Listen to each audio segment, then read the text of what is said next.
Dilip Pro.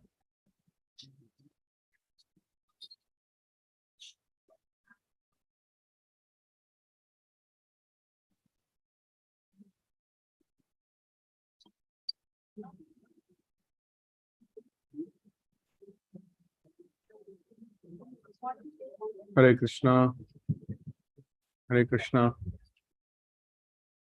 Hare Krishna, Hare Krishna, Krishna Krishna, Hare Hare, Hare Ram, Ram Ram, Hare. So welcome to this special session of the Gita course. It's a festival session. I'll request everybody to come closer and sit as much as possible. That let's be packed up together, closely packed up together. Jai Radha Madhava Kunja Bihari, Jai Radha Madhava Kunja Bihari, Jaya Gopi Jana Vallabha, Jaya Girivaradhari, Jaya Girivaradhari, Jaya Gopi Jana Vallabha, Jaya Girivaradhari, Jaya Girivaradhari, Yashodanandana Braj Jana Ranjana, Yashodanandana Braj Jana Ranjana, Yashodanandana Braj Jana Ranjana, Yashodanandana Braj Jana Ranjana, Yamuna Tira Vanachari, Yamuna Tira Vanachari, Yamuna Tira Vanachari, Yamuna Tira Vanachari, Jai Radha Madhava Kunja Bihari, Jai Radha Madhava Kunja Bihari, Hare Krishna, Hare Krishna, Krishna Krishna, Hare Hare, Hare Rama, Hare Rama, Rama Rama, Hare Hare, Hare Krishna, Hare. Everybody can try to sing, please. We have come here. Hare Hare, louder. Hare Rama, Hare Rama, Rama Rama, Hare Hare, Hare Krishna, Krishna Krishna, Hare Hare, Hare Rama, Hare Rama, Rama Rama, Hare Hare, Hare Krishna, Krishna Krishna, Hare Hare, Hare Rama, Rama Rama, Hare Hare, Hare Krishna, Krishna Krishna, Hare Hare, Hare Rama, Rama Rama, Hare Hare, Hare Krishna, Krishna Krishna, Hare Hare, Hare Rama, Rama Rama, Hare Hare, Hare Krishna, Krishna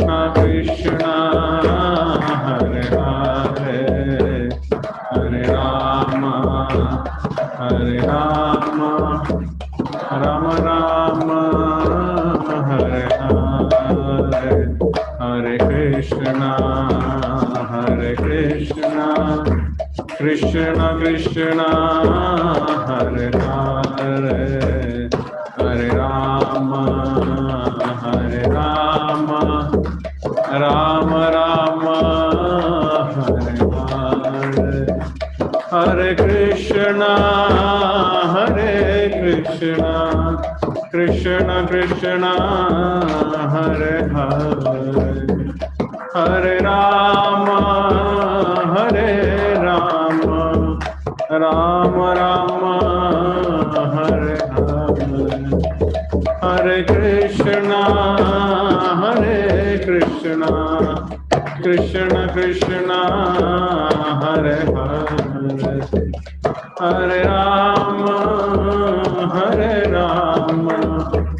Rama Rama, Hare Hare, Hare Krishna, Krishna Krishna, Hare Hare, Hare Rama,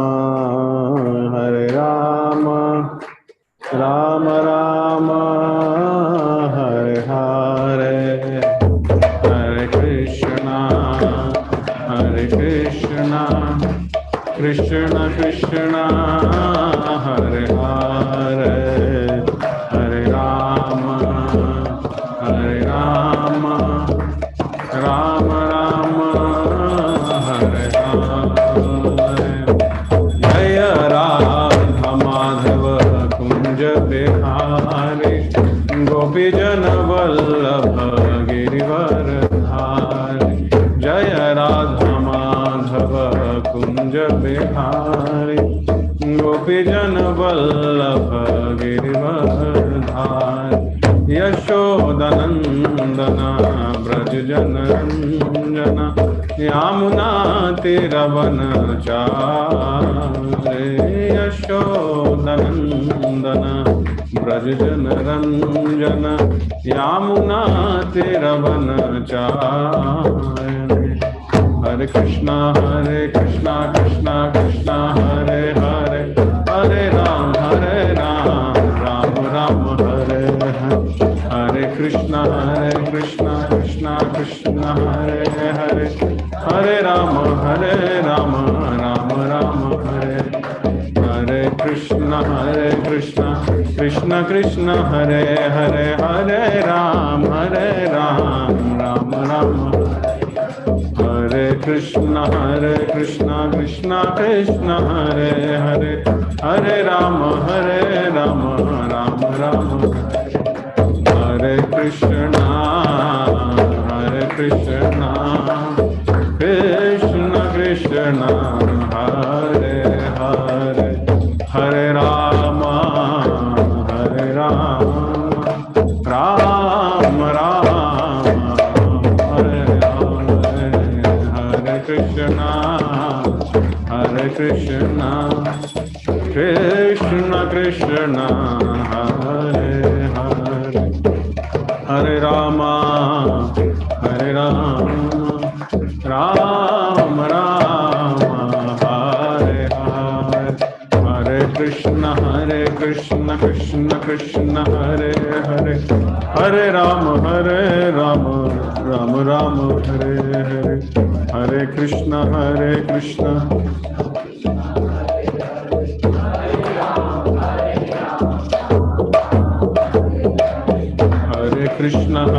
Krishna Krishna, Krishna Hare Hare, Hare Rama, Ram Ram, Hare Hare Krishna, Krishna Krishna, Hare Hare, Hare Rama, Ram Ram, Hare Jaya Jaya Prabhupada,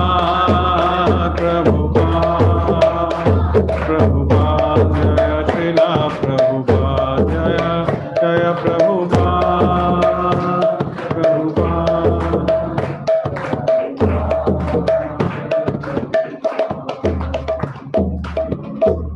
युग धर्म हरिनाम संकीर्तन यज्ञ की जय। श्री रामचंद्र विजय महोत्सव की जय।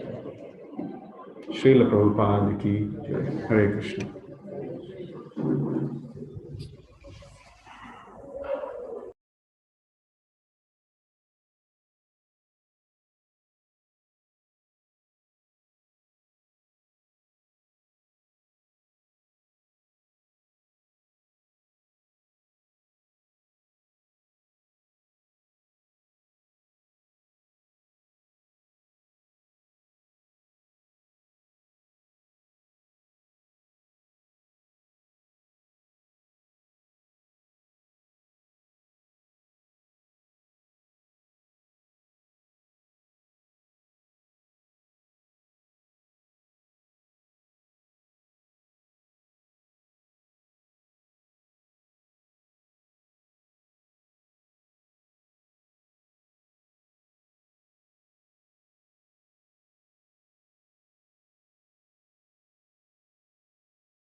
So welcome everybody to this special festival-oriented Gita course session. We were actually in two minds whether to conduct this session or not for this week, because many of the participants were traveling, Durga Puja vacation. But then somebody gave us a very good suggestion. Don't give them an off. Call them and do something. Because if you give them an off, then it's very difficult to get them back. So, taking that suggestion, today is not a Gita course session. We are not strictly studying the Gita. But yes, we are seeing the applications of the Bhagavad Gita in the pastimes of Lord Ram, in the life of Lord Ram. So today is the seventh day of the Durga Puja celebration.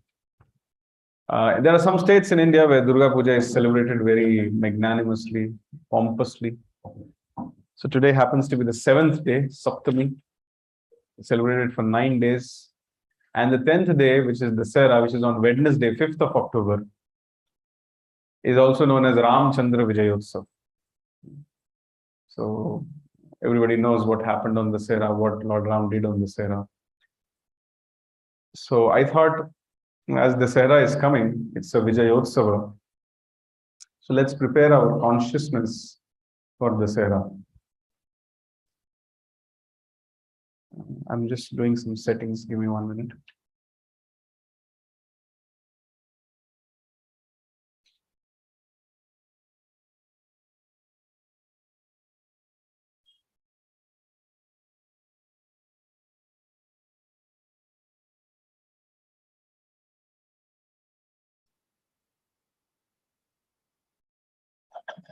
Yes.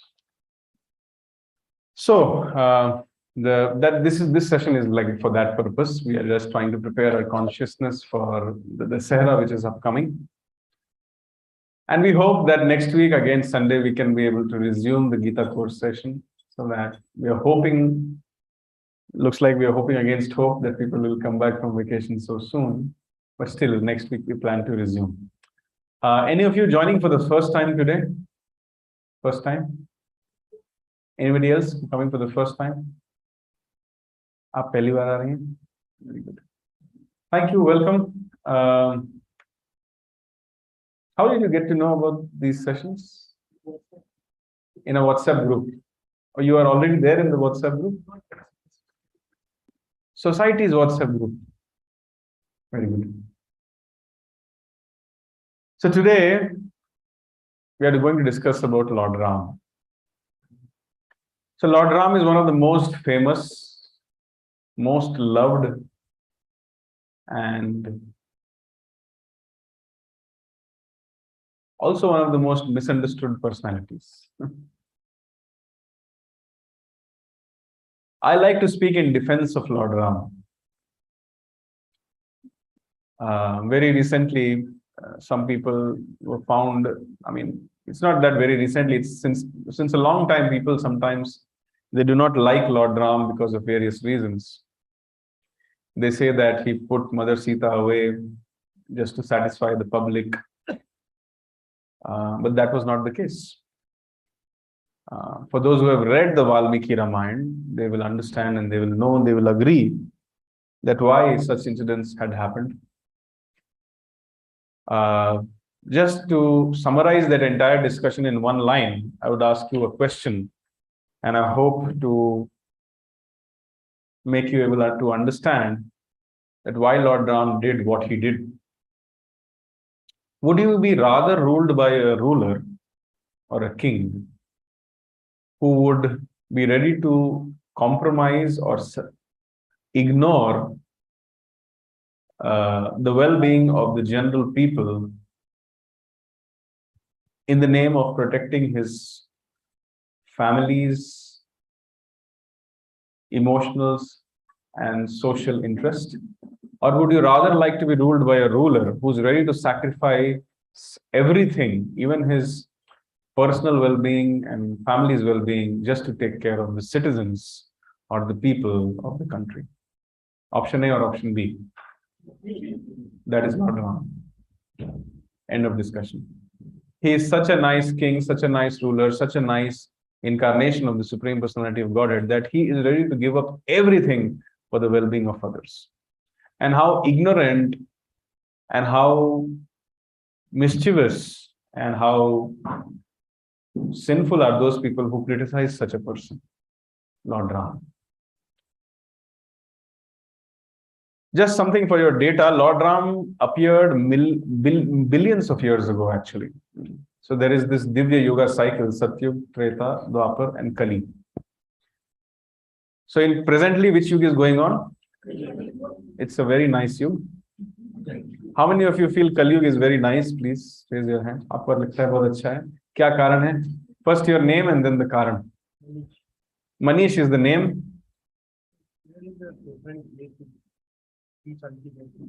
Correct. Correct. Other aspects in Dwapar is different.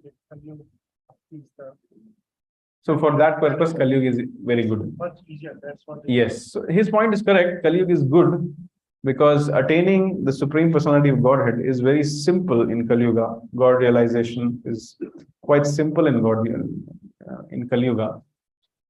Although Kali Yuga is an ocean of faults, but there is one great quality, and that is simply by chanting Hare Krishna, Krishna Krishna, Hare Hare, Hare Ram, Ram Ram. One can go back home, back to Godhead immediately, just in one short lifetime. So I like this point very much. Thank you very much for saying this is the summum bonum of our teachings. If you understood this much, you're in your good position. But in general, if I ask, is Kali Yuga a good age? Comparing it to all the other yugas in general? Definitely no. There are so many problems. So in Dwapar Yuga, we had Lord Krishna coming, visiting this planet. In Treta Yuga, who came? Sorry? Some people are saying Ram. So Ram came in Treta Yuga, but not in this cycle, Treta Yuga. So if, let's say, you call this cycle as the 28th cycle, then in the not in the 28th, not in the 27th, not in the 26th, not in the 25th, in the 24th cycle of Chatur Yuga, Lord Ram had come. So just imagine, one Chatur Yuga is 43,20,000 years. Now multiply this by 4. Those many lakhs of years ago, Lord Ram had come, but still we are talking about him. This is God. If we ask you, please tell me about a person who lived 1 lakh, or not just 1 lakh, 1 crore years ago, you will not be able to answer. But the Vedic literature remembers such a great personality. So we are talking about that person, Sri Rama. So I'm going to read a verse from the 9th canto of Srimad Bhagavatam. And I'm doing this primarily to set my own consciousness for this Ram Katha. I want to be feeling, or I want to have that devotion towards Lord Ram. So I want to glorify Lord Ram first and then start this discussion. 9th canto, chapter 12, Sloka number 20. नेदम यशो रघुपते सुरयांश याता लीला तनोरधिक साम्य विमुक्त धाम्नः रक्षो वधो जलधि बंधम अस्त्र पूगैः किं तस्य शत्रुहनने कपयः सहायाः. Translation. Lord Ramchandra's reputation for having killed Ravana with showers of arrow at the request of the demigods and having built a bridge over the ocean does not constitute the factual glory of Lord Ramchandra, whose spiritual body is always engaged in doing various pastimes. Lord Ramchandra has no equal or superior, and therefore he had no need to take help from the monkeys to gain victory over Ravana. This is the statement of Srimad Bhagavatam. Lord Ram built a great bridge, very great. He defeated Ravana, very great. But this is not the glorious position of Lord Ram. Then what is the glorious position of Lord Ram? How to understand this verse? For that, you have to read the purport. So therefore, Bhakti Vedanta purports written by Srila Prabhupada in your Bhagavad Gita, in the Bhagavatam, they help you to understand what each verse means. Now listen very carefully to the purport written by Srila Prabhupada. He says, as stated in the Vedas, Shvetashvatara Upanishad 6.8, न तस्य कार्यं करणं च विद्यते न तत् समश्चाभ्याधिकश्च दृश्यते परास्य शक्तिर्विविधैव श्रूयते स्वाभाविकी ज्ञान बलक्रिया च. Now, Srila Prabhupada is explaining the position of God. What is God and who is God? He says, he quotes the verse from Shvetashvatara Upanishad and he says, the Supreme Lord has nothing to do and no one is found to be equal or greater than him, for everything is done naturally and systematically by his multifarious energies. Parasya Shaktir Vividhaiva Shruyate.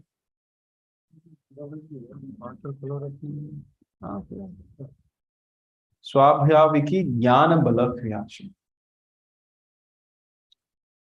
So the Lord has multifarious energies, and each energy of the Lord is autonomous and they work in its own way, just like Shri Shri Gandharvika Girdhari Shriman Mahaprabhu ki jai, Lakshmi Narsimdev Bhagwan ki jai, Shri Ram Lakshman Sita Bhakta Hanuman ki jai, Srila Prabhupada ki jai.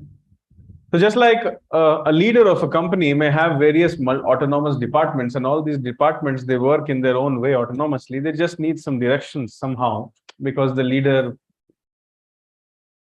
these departments may not be able to understand the leader's mind completely. But in case of Lord, that's not the case. The energies of the Lord, they understand what the Lord wants clearly, and they work very systematically and very naturally. Swabhaviki Jnana Bala Kriyacha.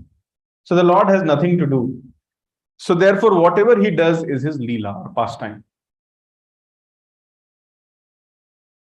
What we do is not Leela. What we do is karma. I found a very nice definition of karma in one of the literatures. Let me just quote it to you. Apurnasya nijapurtarthe cheshtah iti karma. Apurnasya means when somebody has unfulfilled desires. Apurnasya nijapurtarthe. And when he tries to fulfill those desires for his benefit, cheshtah, when he makes an attempt to do that, that is called karma. Apurnasya nijapurtarthe cheshtah iti karma. So the Lord is not like that. He is Atmaram, and all his desires are automatically all the time fulfilled. He just needs to think of something and it will automatically start happening. That is the Lord. So whatever he does, he doesn't need to do it only. For example, I'm just giving another example so that you can understand. Although any analogy cannot be stretched over a particular limit, but sometimes we use some analogies to make people understand or let them have some idea of what the thing is. Suppose a very rich man decided to go on a walk one day. And then while he was walking, he came across a palace and he liked it and he bought it. So he never made up his mind to buy a palace. He never thought that I'll do that. but he's so rich that he liked it. Rather, let me put it like this. He was walking, and then he was walking with his small son, and the son said, "Father, I want this palace." So he said, "Okay, chalo, I'll give you this palace." So it is happening very casually. There is no planning done for it. There is no effort which is being put for it. It's happening very systematically, automatically, casually, just for the pleasure of the person. So, this is somewhere close to the definition of a Leela. The Lord never plans his Leela, and neither does he put some extraordinary effort to do it. It is just for his own sweet will. Now, when I give this example of rich man, does he really need that palace? He already must be having many, but he just adds to the list of palaces. Similarly, the Lord performs various pastimes.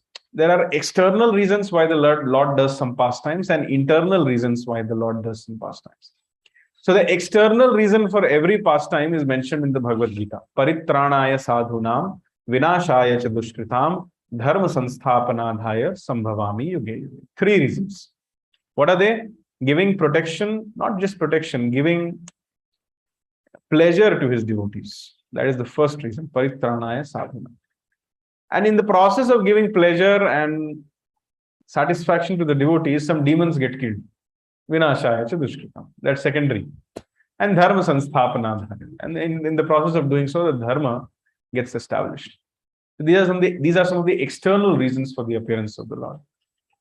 Similarly, there are some internal reasons. For each and every incarnation, if you take any incarnation, there are some internal reasons why why the Lord appears for that incarnation as such. So, the point which I was trying to say is that the Lord is Atmaram, he's fully satisfied. He's all the time happy. He doesn't need something to become more happy. The Lord is the limit of bliss. But still, out of sweet will, he does something. I repeat, there is no need for him to do it. There is no requirement for him to do anything. He is fully contented, fully happy, fully satisfied. But still, when he does something without planning, without any effort, without any reason, just out of his own sweet will, that is called Leela. Do you agree? So this is the definition of Leela, and we are going to discuss Ram Leela today. And that is what is being discussed in this purport, which I was reading to you. The Lord has nothing to do. Natasya karanam karanam cha vidyate. Whatever he does is his pastime. Whatever you do, is it your pastime? Is it your Leela? You are forced to do it. But whatever the Lord does, it is his Leela. He is not forced to do it. He is just doing it for some reason which only he knows. And he's not bound to do it also. So suppose the Lord wants to do right now some pastime, and he has decided, let me do this. But some devotee comes running, no, please don't do it, please don't do it. If you do this, then this will happen, that will happen, this will happen, that will happen. Generally, the Lord's determination is supreme, but just hypothetically speaking, if any devotee comes and says, no, please don't do this, then the Lord will say, okay, I will not do it. That is also his Leela. So, Lord Chaitanya, he is Krishna himself. When he comes in Kali Yuga, he wanted to go to Vrindavan. And the Supreme Personality of Godhead would go to the door of his devotees, to the house of his devotees, to take permission. Can I please go to Vrindavan for some time? And devotees would say, no, if you leave Puri, Jagannath Puri, and go away, we'll not be able to survive, we'll die, so you don't go. So Lord would say, okay. After 5 days, again, the Lord will come. Can I go to Vrindavan? Devotees will say, no, Rath Yatra is coming. After Rath Yatra, you please go. Okay, I will not do. So these are his pastimes. Now, who can decide what? The Lord is Swarat. Everybody has some kind of a reporting structure. Everybody in this world is reporting either to someone. At least to one person they are reporting. Do you find anybody who is not reporting to anybody? Out of ignorance, one may think, okay, I'm not answerable to anybody, I'm not accountable to anybody, but somewhere or the others, we are accountable. Even if, let's say, I have no one in the world for me, and I can say, I have literally nobody and I'm not reporting to anybody, but still I'm accountable to Yamaraj. I am accountable to the laws of material nature. I am accountable to my ancestors. I am responsible to the society. I am responsible and accountable to the government. I am answerable to the government. But the Supreme Personality of Godhead, Lord Krishna, is one such person who he has nobody to report to. He's Swarat. And there is nobody who can influence him to do something also. It is only when he decides, okay, I'll do something, and when he decides not to do something, it is happening. Now, one of the names of the Lord is Ajita, or unconquerable. Nobody can conquer him, nobody can bind him. But when he decides, he gets bound by a wooden mortar by his devotee, who is acting as his mother, called Mother Yashoda. Otherwise, can anybody bind Lord Krishna? Duryodhana tried to capture him in Hastinapur when he came as Shanti Dut, peace messenger. But then Duryodhana tried his best. He could not do anything. But Mother Yashoda tied him like a doll. And then we read in Srimad Bhagavatam that Lord Krishna was crying also. And he was crying so piteously that his throat was, he was taking very quick breaths. Very quickly he was breathing and he was crying. And then the kajal or the mascara which he had put in his eyes, he was rubbing it and his whole face had become black and his body was shivering out of fear. That is Lord Krishna. The same Srimad Bhagavatam, few shlokas later, it says that fear personified is afraid of the name of Krishna. Now that personality whose name gives fear to fear personified is shivering out of fear in front of his mother. This is called Leela. This is called pastime. So that is what Prabhupada is explaining here. The Lord has nothing to do. Whatever he does is his pastime. The Lord has no duty to perform to oblige anyone. Nonetheless, he appears to act to protect his devotees or kill his enemies. Of course, no one can be the Lord's enemy, since who could be more powerful than the Lord? There is actually no question of anyone being his enemy, but when the Lord wants to take pleasure in his pastimes, he comes down to the material world and acts like a human being, thus showing his wonderful, glorious activities to please the devotees. His devotees always want to see the Lord victorious in varied activities, and therefore, to please himself and them, the Lord sometimes agrees to act as a human being and perform wonderful, uncommon pastimes only for the satisfaction of his devotees. This is the Leela Tattva, scientific meaning of what is Leela. So don't get disturbed, okay? We have to tolerate. So welcome on this auspicious occasion of where we are trying to prepare our consciousness. So I'm going to discuss today a section of a great conversation which happened between two great personalities, Sri Shailapurna and Ramanujacharya. Sri Shailapurna, being the teacher, he taught Ramayana to Srila Ramanujacharya. Ramanujacharya is the founder Acharya or the Acharya of the Sri Sampradaya. So this conversation had happened in Tirupati hundreds of years ago. And I happened to be reading that pastime, and when that conversation, when I read it, I found it so interesting that I derived some lessons out of it. Now, it is a known fact that Sripad Ramanujacharya was the incarnation of Lakshmana, Rama Anuj Acharya. When the younger brother of Lord Ram becomes an Acharya, that is when Lakshman takes the role of a teacher, he becomes Ramanujacharya. So Shailapurna is teaching Lakshmana what is Ramayana. And Ramanujacharya, with great humility, is sitting and listening to it. We will try to discuss some sections of that today.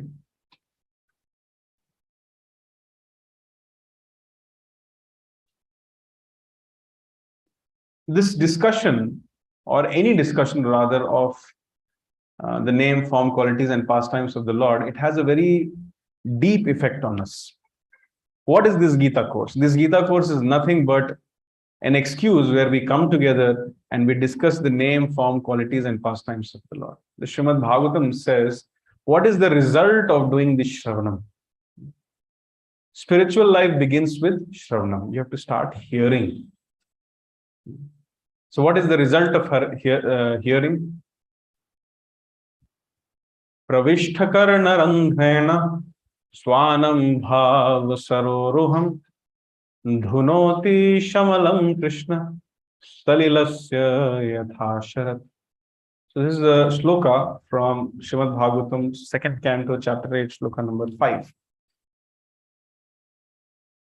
I'm quoting it today so that you can appreciate what happens when you sit in one place and hear Hari Katha and Hari Kirtan. The sound incarnation of Lord Krishna, that is the pastimes of Krishna or the name of Krishna, the Ram Katha, etc., enters the heart of a self-realized devotee. How does it enter? Pravishta Karna Randhrena. Karna means ear, Randhra means hole, Pravishta means enter. So this Krishna enters through the potholes of your ear and reaches the heart of a self-realized devotee. And then what happens? Krishna goes and sits on the lotus flower of his loving relationship. So a self-realized devotee has understood who he is or who she is. And they have understood who God is and what is the Sambandha Gyan, what is the relationship, what is the Abhidheya, why they exist, what is the Prayojan, what is the aim of life. The self-realized devotee means one who knows the Sambandha, Abhidheya, and Prayojan of their existence. What is my relationship with God? What is my duty towards God? And what is the ultimate goal of life? These three things, if anybody can understand, they'll be called as self-realized devotee. So when we chant the holy names of Krishna, when we discuss his pastimes, the holy name of Krishna enters through the potholes of the ear and reaches the heart of a self-realized devotee and establishes a beautiful lotus flower-like relationship. And then what happens? When Krishna goes into our heart, he finds the heart is so full of lust, anger, greed, illusion, enviousness, attachment. So Krishna doesn't like it. I repeat, God likes cleanliness. That's why we say cleanliness is next to godliness. So Krishna likes to be in a clean place. That's why we insist that we should clean the temple of the Lord. How many of you are interested in cleaning the temple of the Lord? It's very, very nice activity to do. If you clean the temple of the Lord, you clean your heart. So when Krishna reaches your heart through the potholes of your ears in the form of Hari Katha and Hari Kirtan, he sees there is a lot of unwanted filth in the heart. Then what he does? He says, nobody is here to clean it, so I will only start cleaning it. Dhunoti shamalam Krishna. Salilasya rajasthasham. So Krishna takes the personal responsibility of removing all the filth from your heart, of removing all the kama, krodha, lobha, moha, mad, matsarya from your heart. He takes that, he becomes the dhobi, dhunoti, shamalam Krishna. And the way he works is very miraculous. So the Bhagavatam quotes of a very extraordinary phenomenon which happens in the nature. Salilasya yathasharat. So in the month of autumn, when the month of autumn comes, by that time all the water bodies, they become little dirty. But something very miraculous happens in the month of autumn. I don't know how many of you have noticed it, but it happens every year. The first rain of autumn. It's not a very heavy rain, but there is something very miraculous in it. The first rain of autumn comes and all the water bodies become clean and clear. How many of you have noticed this? Yes, at least few. So Salilasya yathashra. If you have a well in your house, you can see this. If you have some kind of a water reservoir, if you have a dam close to your house, you can see this. Salilasya yathashra. So the Bhagavatam says, just like the first rain of autumn comes and cleans all the filth which is there, the bubbles which is there in the water, undischarged insolvents, everything, it gets cleaned. So similarly, when Krishna enters your heart through the potholes of your ears and finds a little dirt there, he starts cleaning it. Just like the first rain of autumn cleans the water bodies. So this is the comparison which Srimad Bhagavatam gives. So taking shelter of these points and understanding what we are doing and why we are doing, I will discuss 4 aspects of this Shailapurna Ramanujucharya Samvad. So the first aspect of this Samvad was, who is God? So he was explaining through various reasonings So who is God? Who is Lord Ram? So God or Lord Ram is the supreme personality of Godhead. Sounds very simple, but takes a lot of devotional endeavor to understand it. That's why in the Bhagavad Gita, Krishna says, Bahunam Janmanam Ante Jnanvan Mam Prapadyate Vasudevam Sarvam Iti Sa Mahatma Sudurlabha. After many, many births, Bahunam Janmanam Ante, not after one lifetime. Those who are actually in knowledge, Jnanvan Mam Prapadyate, they approach me. Vasudevam Sarvamiti. Then and when they approach me only when they get this actual and factual understanding that Krishna is everything. Vasudevam Sarvamiti. And when this happens, that person becomes a Mahatma. Sa Mahatma Sudurlabha. And this very rarely happens. So Mahatma is a person who has understood who is God. Who am I? What is my relationship with God? What is my duty towards God? And what is the aim of my life? And who has understood that Vasudeva or Krishna is everything, and who wants to dedicate their life according to their capacity in the service of Krishna. So such a person is called Mahatma. So therefore, this word Mahatma should not be thrown around. Aap to Mahatma hai. And definitely this word Mahatma should not be used in the political arena. Because the true function of Mahatma is to spread God consciousness. Please understand. I'm speaking according to the Gita. If you have my problem with the definition of my Mahatma, go and talk to Krishna. Krishna defines it like that. Bahunam janmanam ante jnanvan mam prapadyate Vasudevam sarvamiti sa Mahatma Sudurlabha. So one who has understood that Vasudeva is everything, he will talk about Vasudeva only. No? He will not talk about any other subject matter. So only such a person is Mahatma, and sa Mahatma Sudurlabha. Krishna is saying that he is very rare to be found, such a person. So understanding that Krishna or Lord Ram is God is not an easy thing. So in the 11th canto of Srimad Bhagavatam, Udhava asks this question to Krishna. How many of you know who is Udhava? Can someone tell me who is Udhava? Yes. Okay. Krishna's cousin. Okay. Any other answer? Any more details? He was one of the knowledgeable persons. Okay.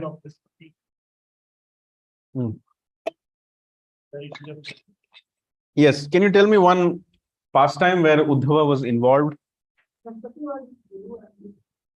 Brihaspati was the guru of Udhava. Very correct.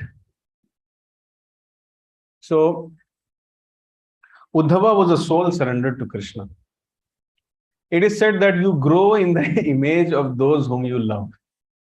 Udhava used to love Krishna so much that when he was 5 years old, and when his mother used to call him for breakfast or lunch, he would say that I'm playing with Krishna, I'll not come. And when he was 15 years old, he was still the same thing. When he was born, he was very much attracted to Krishna. When he was growing up, he used to worship Krishna. And when he grew up, finally, when Krishna came to Mathura, he came to stay with Krishna. He was actually becoming a friend, an advisor, servant, a confidant of Krishna. When Krishna had to convey some message to the gopis, he sends Udhava. So you can understand how, Udhava in many ways understands the mind of Lord Krishna also. As much as Krishna wants to reveal himself, of course. So Udhava asks Krishna when he is in Dwarka this question, that my dear Lord, I see that 33 crore demigods, they come on a daily basis to offer obeisances to you. And when they offer the obeisances to you, their crowns or their mukut, they hit the floor and it makes noise. And all the 33 crore demigods, when they do it together, it makes a tumultuous noise. And all the people of Dwarka come to know that they have come to visit you, to pay your obeisances. That is your greatness. It bewilders me to understand or even think that when you appeared as Lord Ram, you needed the help of monkeys to make a bridge. How can I understand this? You're the Supreme Personality of Godhead. I am just a Jivatma. But whenever you want to do something, you take my counsel. You take my advice. How can I understand this? So Udhava is asking these questions.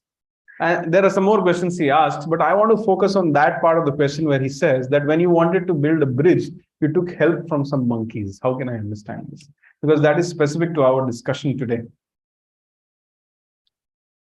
So, when the Lord does some pastimes, it is basically for our benefit. In order to, please listen very carefully, in order to engage the conditioned souls like us to hear his pastimes. Pravishta karna randhrena swanam bhava saroruham. When we hear his pastimes, we get benefited. But by nature, we are spiritually dull. We don't want to hear. We only want to hear gossip. We only want to hear what is happening in the share market. We only want to hear what is happening in the neighbor's house. We only want to know what is happening in how my enemies are crying and how this person whom I'm envious of is suffering. These things we like to hear. And of course, one more thing we like to hear, our glorification. Can someone praise me, please? If you can, then I'll stop the class, and for the next 3 hours, you please praise me and I'll be very happy with you. So we all like to hear our glorification. So this is a demoniac mentality. If there is a person in front of you who has the demoniac mentality, and if you want him to hear to you, start praising him. His ears will open, and then he will become favorable towards you. So our ears are so dull, we don't want to hear about Krishna. So what the Lord does, in order to engage conditioned souls like us to hear, the Lord brings drama in his life. And therefore, we should not doubt his supremacy when he displays ups and downs in his life. Lord is the Supreme Personality of Godhead, but Lord Ramachandra, he appeared to be in a helpless situation when he was ordered on the day of his coronation to leave everything and go to the forest for 14 years. It appeared that nothing he could do. It doesn't sound like God, right? See, when Krishna does his pastimes, it's of a different nature. Lord Ram's pastime is Anushtan Pradhan, means you can try to follow. You can follow in the footsteps of Lord Ram. But Krishna's pastimes are Anubhav Pradhan. You cannot follow his pastimes. You can just experience, oh, God is like this. And I cannot be God. This understanding you will get. Krishna, when he has a problem, he just lifts the burden. That's all. When he has a problem, he'll take out his chakra. When he has a problem, he'll play the flute. When he has a problem, he'll start crying. He'll steal the button. So you cannot copy Krishna. You can only experience Krishna. But Lord Ram's pastimes, you can try to follow also. Anushtan Pradhan. So when the Lord has this mood of giving or doing some pastimes which the living entities can try to follow and apply in their life, and when he comes down in such a mood, and when on the day of his coronation, you should read the Valmiki Ramayana. The previous day, Dashrath is having a conversation with Vasishtha and others that it's time to find a successor. So immediately they said the name of Lord Ram. And then Dashrath asked, why should I coronate Ram? And then the reasons which come is innumerable. Amazing reasons.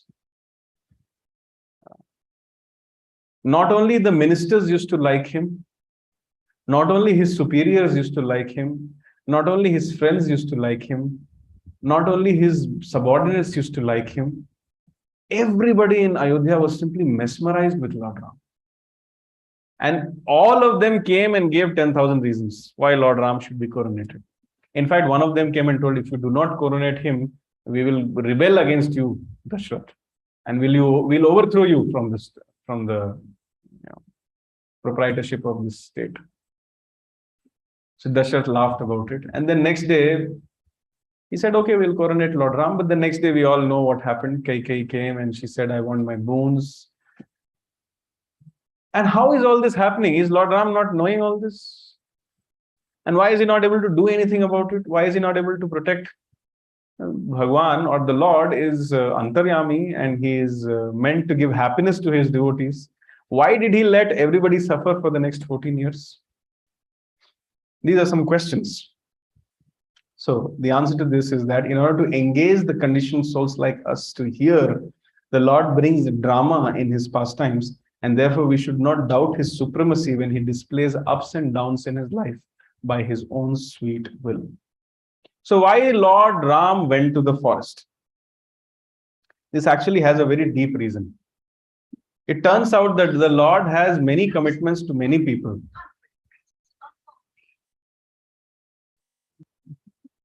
See, what I'm telling is right. That's why these kind of signals they come. So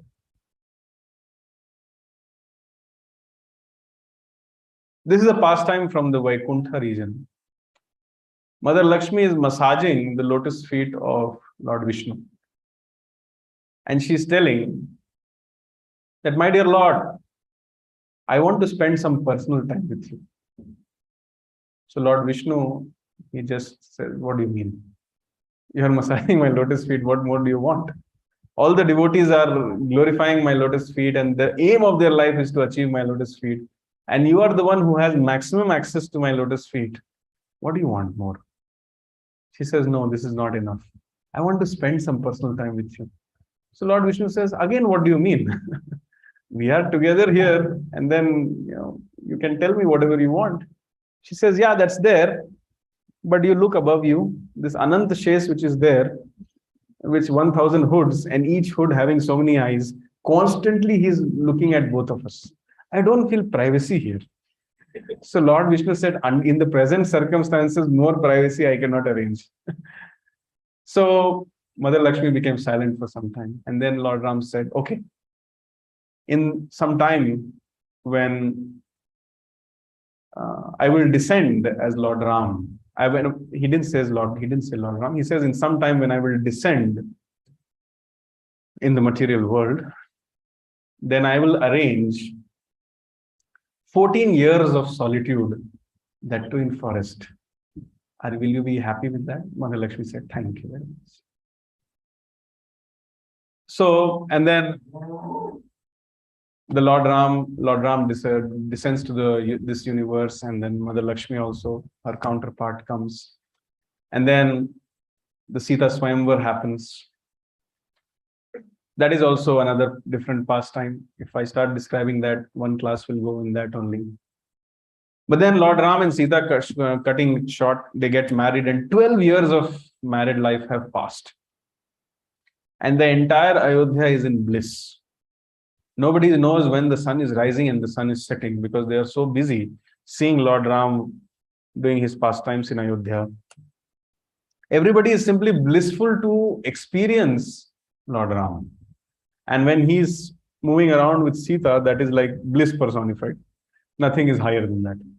So Mother Sita, after 12 years, reminds Lord Ram, do you remember the promise which you made?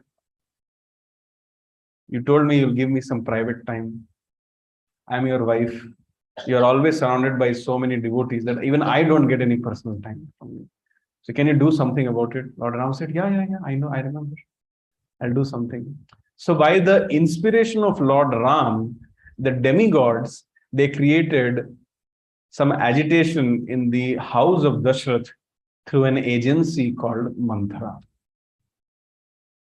So this whole episode of Lord Ram going to forest, who is in control here? Lord Ram is in control. So these are some, I'm just trying to show you some reasons so that you understand that he is the Supreme Personality of Godhead. So the demigods were also in demigods didn't know what is going on. Demigods were thinking the Lord has descended to kill Ravana, but this Ravana is not being killed only. The Lord is simply enjoying family life here. Aram se, he's eating, he's going, he's enjoying life, and he's talking to Mother Sita, talking to his mother. We are in great problem, and this Ravana is destroying so many things. So they felt that we should do something quickly. Similar thing happened in Krishna Leela. Lord Krishna used to play very nicely in Vrindavan. Whatever games the children play today, they're all the games which Lord had actually played with his friends.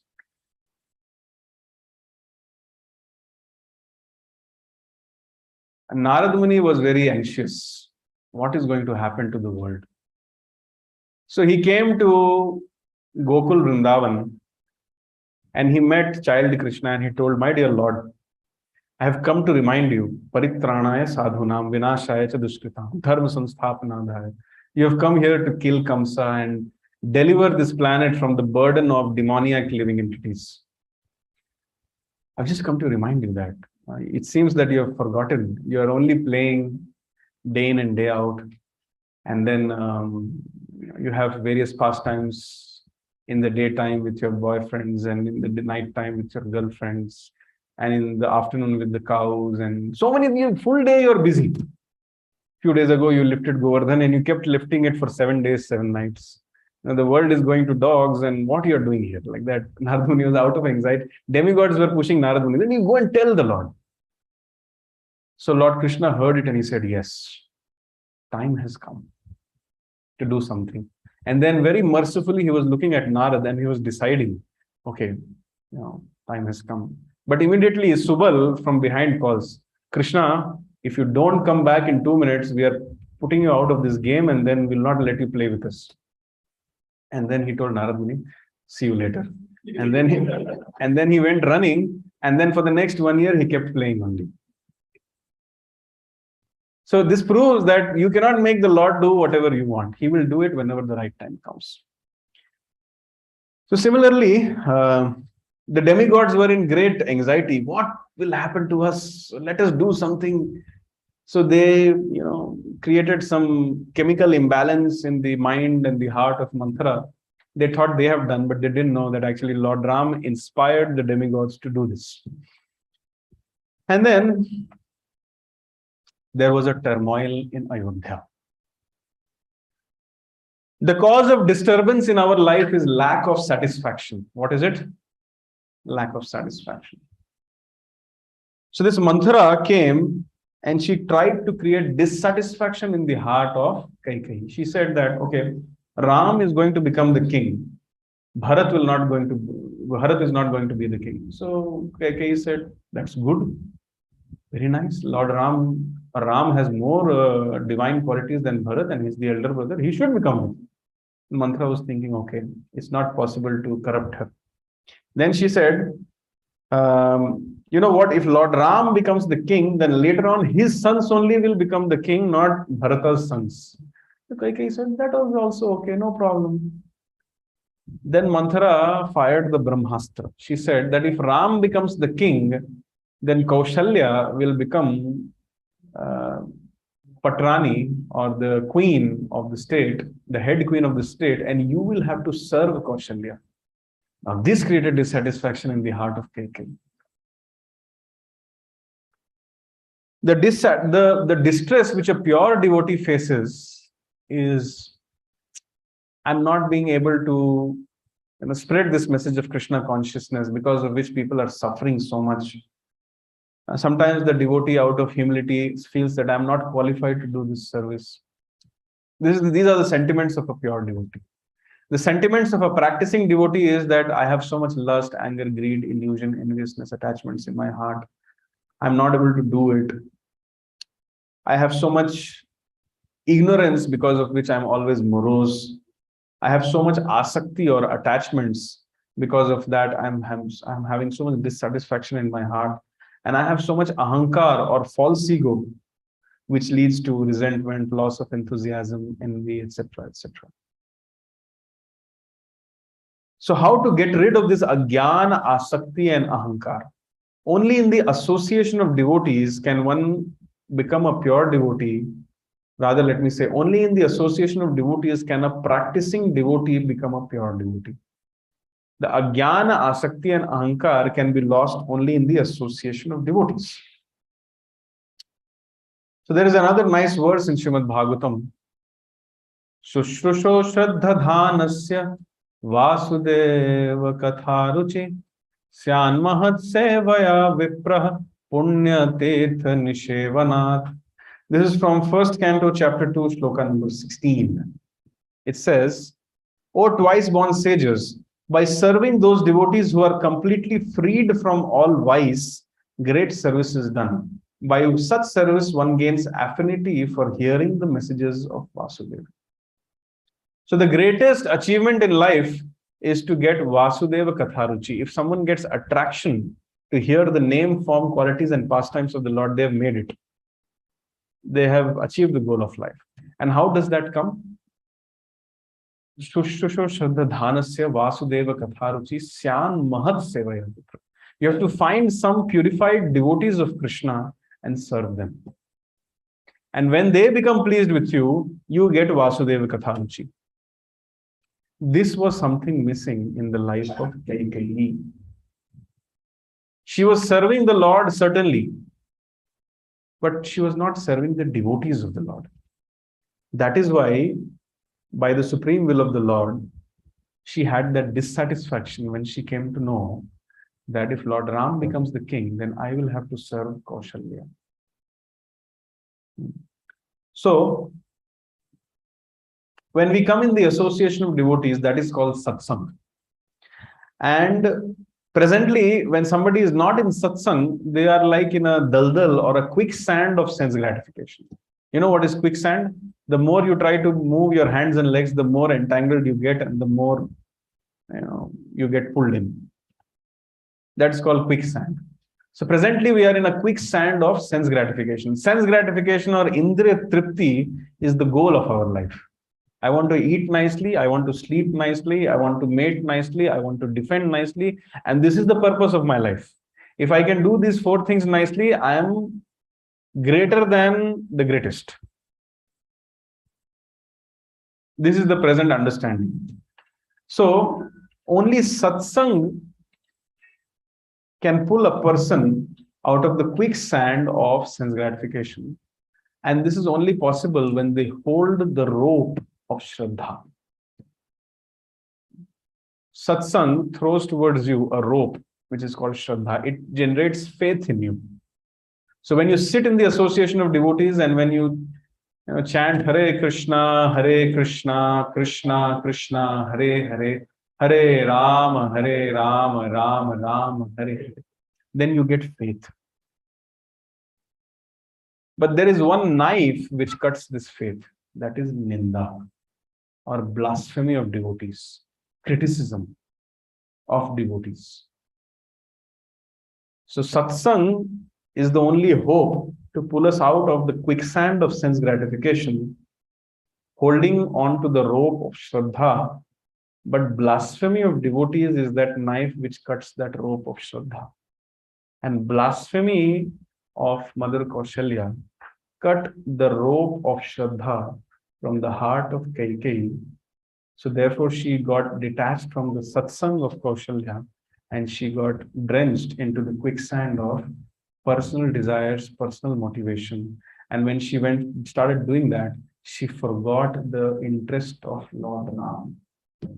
You see the connection? How Ramayana is very much applicable in our lives also.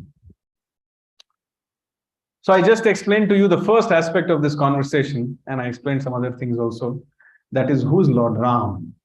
He is the Supreme Personality of Godhead, and he does his pastimes, brings ups and downs in his pastimes, creates drama in his pastimes so that we become more attentive towards it. Just like when a teacher is trying to teach, and when the teacher sees the students are not attentive, the students are seeing their mobile, the students are distracted, they're talking to each other, they are sleeping. Then the students tries to do some drama. Teacher tries to do some drama. They'll do something so that students will hear. So similarly, the Lord is seeing our helpless, hopeless condition of spirit in our spiritual life. So he creates some drama. But in that case, we should not doubt the uncompromised, invincible, supreme position of God. Just because Lord Ram was forced to leave Ayodhya doesn't mean that he was not in control. I gave you some scriptural evidences also. So by this we understand who is God. Now the next aspect which I want to discuss is who are we? And all these discussions I'm doing in the background of Ramayana. Who are we? Who can answer this question? Who are we? Sorry? I am a spirit soul. What am I not? I'm not the body. Am I the mind? But a very famous poet said, I come from my mind. But am I the mind? What else am I not? Am I the intelligence? No, I'm beyond my intelligence. So I'm not the body, I'm not the mind, I'm not the intelligence, I'm the spirit soul. Okay, and what is my dharma? Let's see if people remember. What is the dharma of a jivatma? Serve? Very good. I had taught serve God, but now students have got one step ahead and saying devotees of the Lord. Very good. That's a very good answer, actually. If you actually want to serve God, you have to serve devotees of God. You cannot actually directly serve the Lord. Jivera Swarup Hai Krishnera Nityadas. The original constitutional position of every living entity is that they are a loving servant of God. And the only way in which you can do loving service to God is by serving his devotees.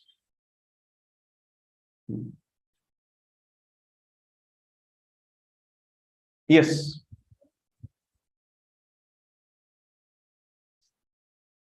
Yes, very good question. Those who,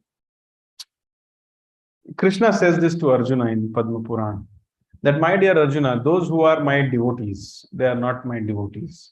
Those who are the devotees of my devotees, they are actually my devotees.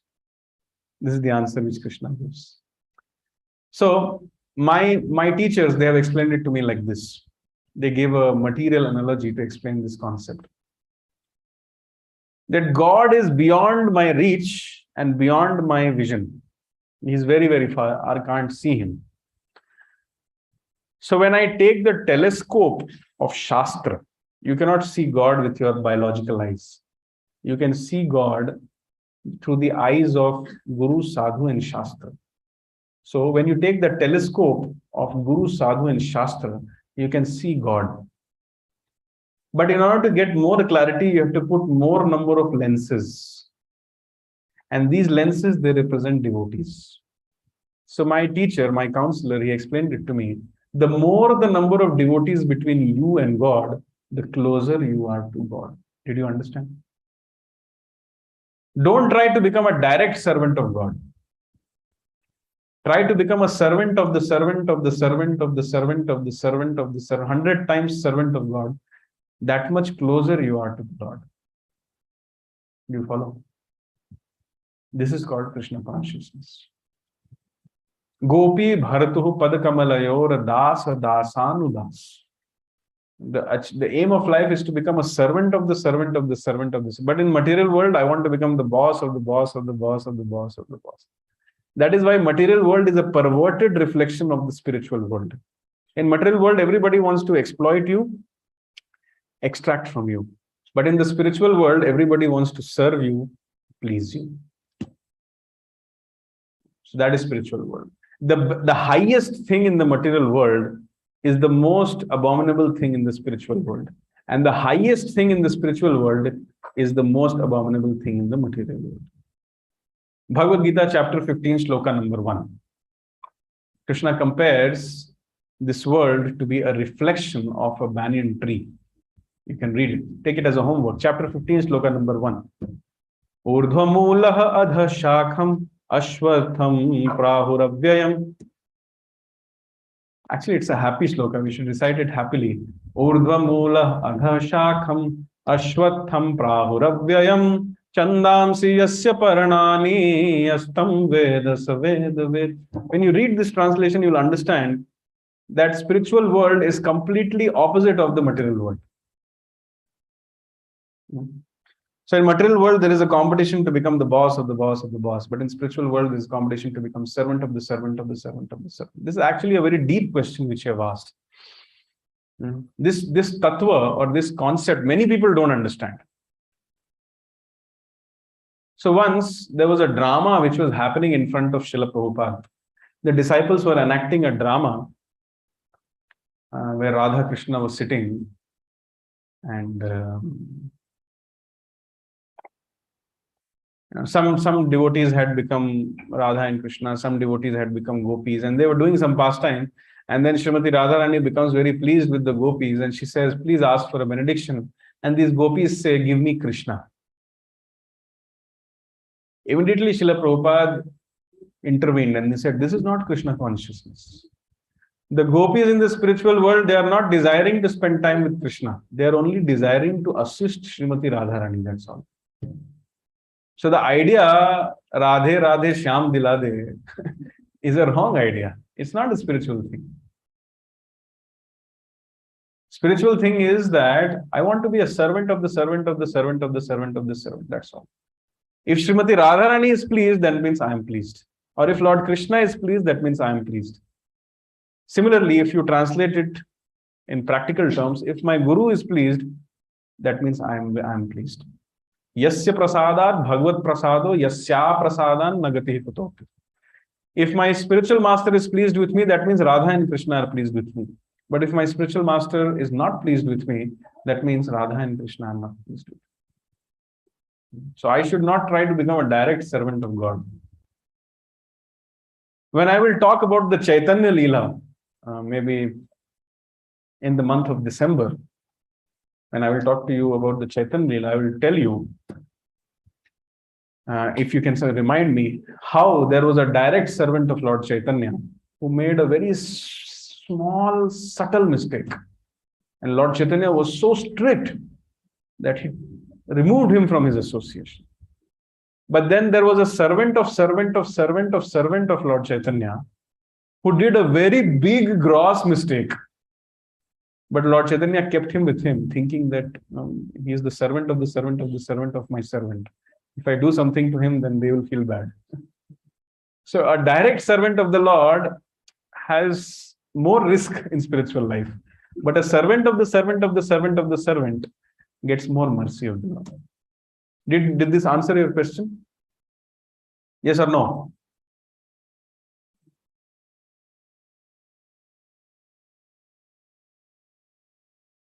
Yes. No, material world is not devotees. Your question was so simple. Oh, sorry, I could not understand the right context. Yes, Harav Abhaktasya Kuto Mahak. Those who are devotees of Hari, they are called as Bhakta. Those who are not devotees of Hari, I'm making a very strong statement. I may be crucified on a cross just outside the center for making this statement, that too during the Navaratri time. But those who are not devotees of Hari, but devotees of any other demigod, they cannot be called as Bhaktas. There is a difference between Bhakti and Puja. Bhakti can only be done for Krishna. For demigods, only Puja can be done. So those who are not devotees of Krishna, they cannot be called as devotees. But only those who are devotees of God or Hari, only they can be called as devotees. Okay, I made a very strong statement, but this is not my statement. This is Krishna's statement. Bhagavad Gita chapter 3, Bhagavad Gita chapter 7, Sloka number 23, 24, 25. Bhagavad Gita chapter 9, Sloka number 20, 21, 22, 23. You can read it and verify for yourself. I don't say this, Krishna says this. That those who are the worshippers of demigods, their intelligence has been stolen away by material desires. Basically, Krishna is telling that when you have access to me, why do you want to worship others? Krishna is not an envious person. He is our best well-wisher. If you have access to the Prime Minister's office, what are you doing in the District Collector's office? There is no other God. There is only one God. Just like you are a part and parcel of Krishna, Ganesha is also a part and parcel of Krishna. You are a Jiva Tattva, Ganesha is also a Jiva Tattva. But the difference between you and Ganesha is that Ganesha has a lot of pious credits. So he has been given a position and he is managing the universal state of affairs to some degree. But he is also answerable to someone. Who becomes demigods? Again, life threat will come to me if I say this. Those who are chanting Hare Krishna, but at the same time continuing to have material desires for enjoyment, in their next life they'll become demigods. How many of you want to become demigods? Janma Mrityu Jara Vyadhi Dukha Doshanu Darshan. If you become a demigod, you'll have to go through birth, death, old age, and disease. How many of you want to go through that? So therefore, even if devotees of Krishna are offered the position of Brahma, they don't take it. They say that it is better for me to become a dog in the house of a devotee. Yesterday I went to a house, there was a dog there. It is better to become a dog in the house of a devotee rather than become a demigod. It's a very, very risky situation. So the point which I'm trying to convey here is that only those who are devotees of Hari can be called as bhaktas. Those who are not devotees of Hari, they are not bhaktas. In fact, the Bhagavatam is very strict. Vishnu bhakta bhaved daiva asurim tadviparyaya. Those who are devotees of Vishnu, they are Vishnu bhakta bhaved daiva. They are called as demigods. Asurim tadviparyaya. Those who are not devotees of Vishnu, they are asuras, demons. I'm not saying this, the scriptures say this. Yes. Yes. Demigods are devotees. No. Because when you do demigod worship, you approach the demigod with a mentality that the demigod is the supreme. If you approach Mother Durga thinking or understanding that you are the energy of the Lord, you are Maya Shakti. I'm suffering in this material world under the clutches of Maya from millions and billions of lifetimes. I pray to you so that you bless me, so that I become a pure devotee of Krishna. When you do Durga Puja like this, it is proper. And when you do this prayer, Mother Durga will bless you like anything, I'm telling you. But if you go to Mother Durga and if you say, Ya Devi Sarva Bhuteshu Shakti Rupena Sanstita, this Dehi, that Dehi, Rupam Dehi, Dhanam Dehi, Disho Dehi, blah, blah, blah Dehi, then Mother Durga will say, okay, you want this, you take this, and then good luck for the next 100 lifetimes.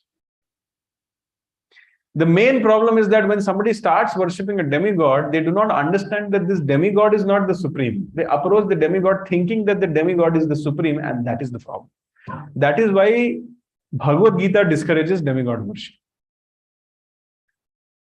If you approach Lord Shiva praying that you are Vaishnavanam Yatha Shambhu, amongst all the Vaishnavas, you are the supreme, and you have so much devotion and love for Krishna, can you give me one fraction of your devotion? Then that person is called as a bhakta. But people approach Lord Shiva for abominable things. See what Ravana wanted. Ravana prayed to Lord Shiva and then told, give me your wife. I like Parvati. This is the kind of devotees. These people cannot be called as devotees. That's why I said there is difference between puja and there is difference between bhakti. So if we can pray to these demigods who are devotees of Lord Krishna, that please help me to understand what is the supreme absolute truth. If someone prays to Mother Saraswati, that you give so much material knowledge, please give me spiritual knowledge so that I can understand what is the supreme absolute truth. Mother Saraswati will make arrangements and she will bring you to the lotus feet of Lord Krishna and Lord Chaitanya. This is called bhakti. Did you understand? So now we are discussing who we are. We are Jivatmas, and the aim of our life is surrender to Krishna. And I will tell you what is surrender through the example of Mother Sita. Sita said to Lord Ram, Yasya tvaya sahasas sargo niryo yas tvaya vina iti janan param pritim gaccha ramam mayasa. When Mother Sita came to know that she is supposed to stay in Ayodhya and Lord Ram and Lakshmana are going together, she completely lost her mind. Now, when the Supreme Personality of Godhead or when the Lord starts talking, can anybody overpower him or defeat him in logic and reasoning? Is it possible? And Mother Sita knew that if I go and talk to Lord Ram, he'll give me some reason, some Shastic reason, some this reason, some that reason, and I'll have to stay. So she started crying and praying that you take me with you. And when Lord Ram was not listening, out of love for Lord Ram, she started scolding Lord Ram also. This is what you are. I have taken a vow to not even open my eyes without seeing your face, without seeing your darshan. And you want me to leave me? You want to leave me here? I cannot imagine to live without you. This is called surrender. This is called desire to serve. Lord Rama was explaining that, see, Mother Sita was a Sukumari. She was a very, very soft and a tender person. It is said that when she had come to Ayodhya, Mother Kaushalya and Sumitra and Kaikeyi, they said that get the pollen particles from the lotus flower. In the center of a lotus flower, you have something called as, in Hindi, they call it as a parag. It's very rare and very soft and very sublime. So they said, make a path on which parag has been sprinkled.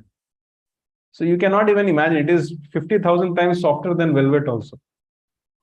And Mother Yashoda was coming on a path which was blanketed with parag or lotus pollen grains. But after walking 10 or 20 steps, she complained that this parag is pricking my feet. And then she could not take it anymore. And after walking another 10 steps, she fainted. That was the tenderness of Mother Sita. So Lord Ram was explaining her that you see it's not possible. I'm going to in the forest, demons will be there. I have to sleep on the floor. I don't know what I'll eat. I don't know what I'll drink. There's no Kent RO water purifier there. I don't know how I'll survive. You cannot walk on pollen grains also. Can you just imagine the degree of sacrifice which Mother Sita made just to stay with Lord Ram? This consciousness is called Krishna consciousness. Some information? Okay. Time is there. Okay. So the volunteers, they help me in keeping time, because when I start speaking Krishna Katha, I lose track of time.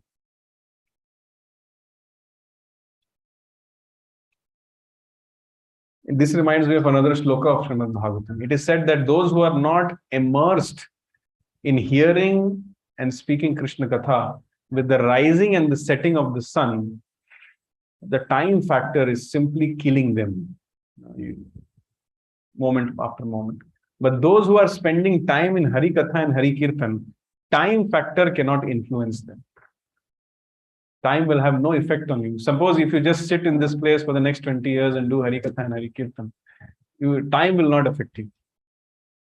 But when you don't do Hari Katha and Hari Kirtan, with the rising and setting of the sun, you only lose your life. That's all. This is the statement of Srimad Bhagavatam.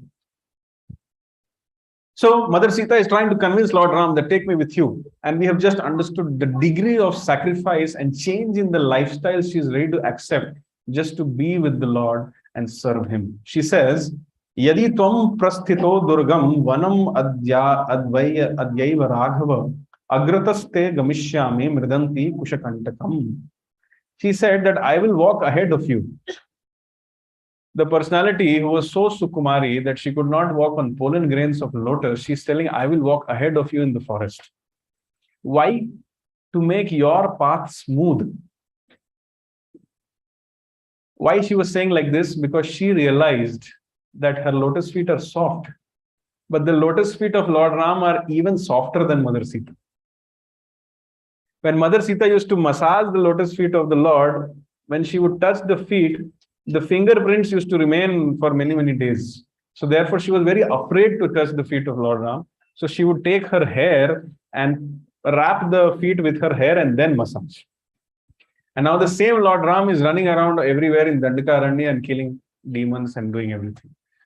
So the Lord is harder than the thunderbolt and softer than the petals of the rose. This is called as the inconceivable nature of the Lord.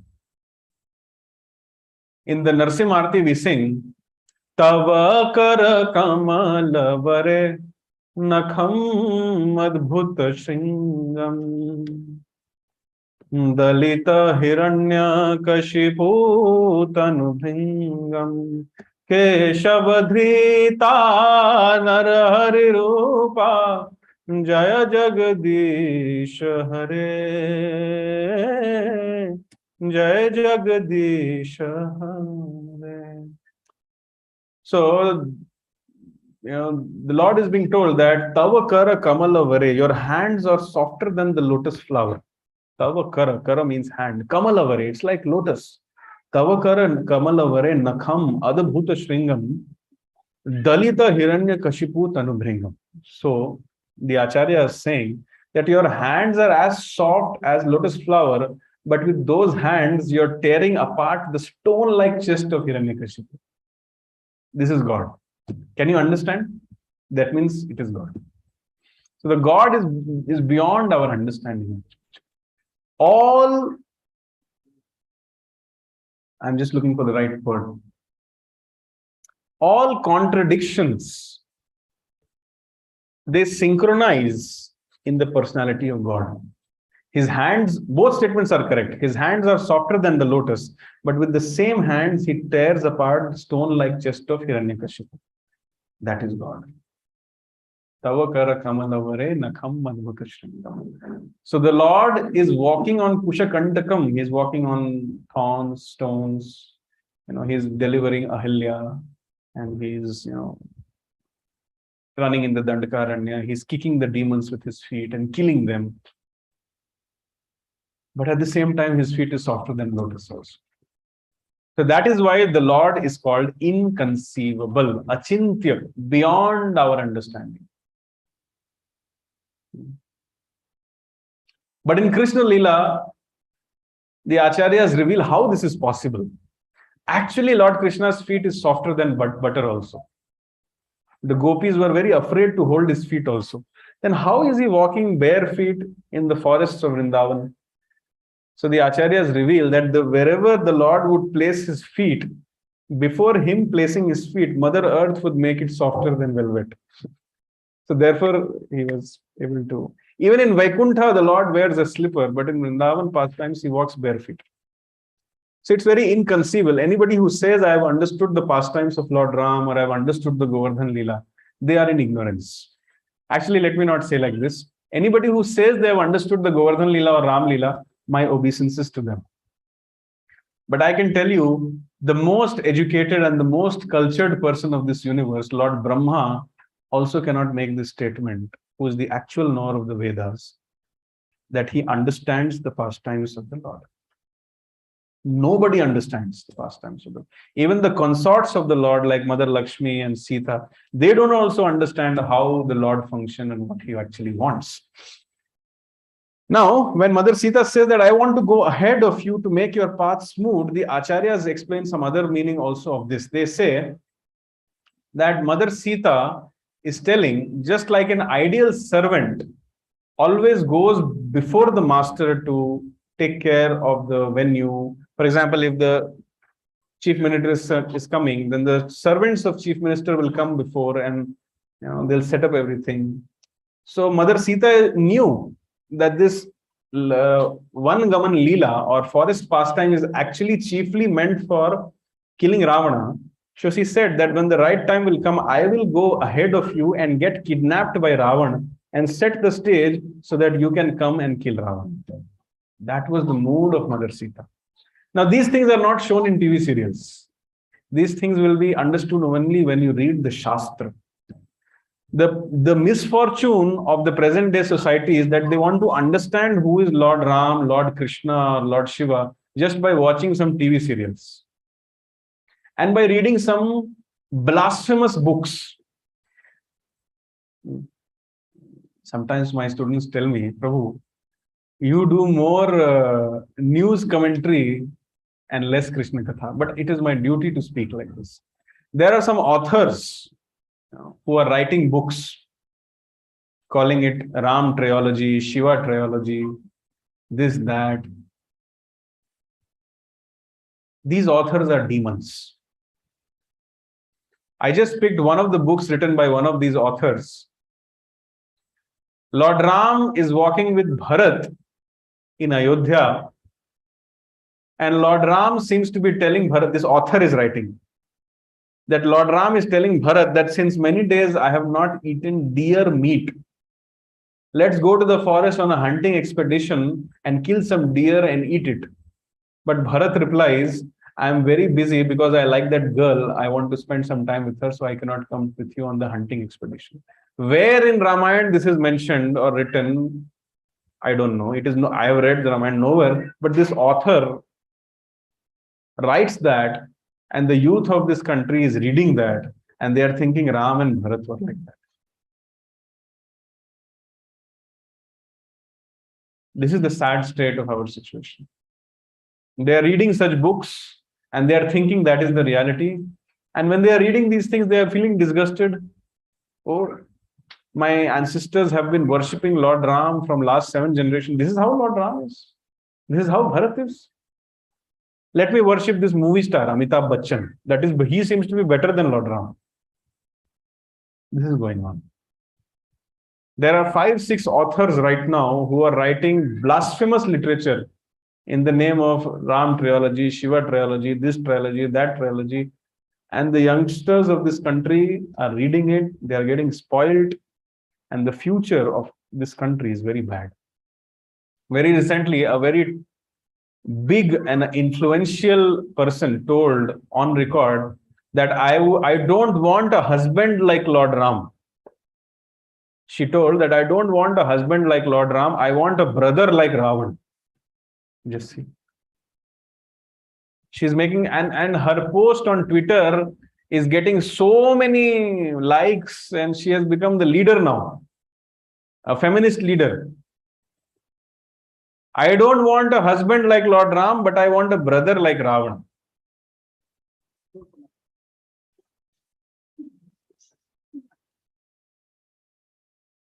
Poor girl, she doesn't even know that Ravana killed her own sister's husband.